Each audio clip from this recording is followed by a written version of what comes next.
Hello guys, কেমন আছো তোমরা? আশা করছি খুব ভালো আছো। হঠাৎ ইচ্ছা করলো কিছু খাওয়ার, তারপরে মাথায় এলো ম্যাগি করা যাক। তারপর আর কি শুরু করে দিলাম। এবার ম্যাগিটা একটু অন্য ধরনের হতে চলেছে, ততক্ষণ দেখতে থাকো। এখানে আমি দুটো ম্যাগি ইউজ করছি, একটা ম্যাগি আর একটা ইপ্পি।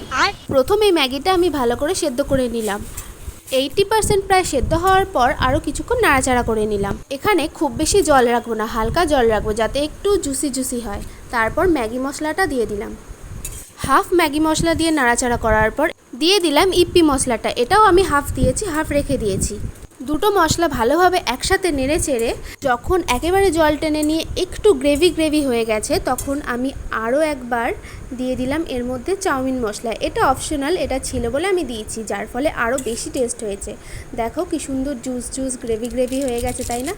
তারপর লাস্টে যে মশলাটা ছিল ম্যাগি মশলা, ইপি মশলা, সেটাও আমি ওপর থেকে ভালোভাবে ছড়িয়ে দিয়েছি। এটার জন্য আরও আলাদাই টেস্ট হয়েছে।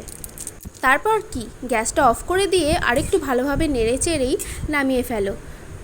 বিশ্বাস করো, আমি বাড়িতে ফার্স্ট ট্রাই করলাম, খেতে দুর্দান্ত হয়েছিল। তোমরাও চাইলে বাড়িতে অবশ্যই ট্রাই করতে পারো। খুব কম সময়ে বাচ্চাদের টিফিনে আর তোমাদের ব্রেকফাস্টে খাওয়ার জন্য এটা একটা ভালো রেসিপি।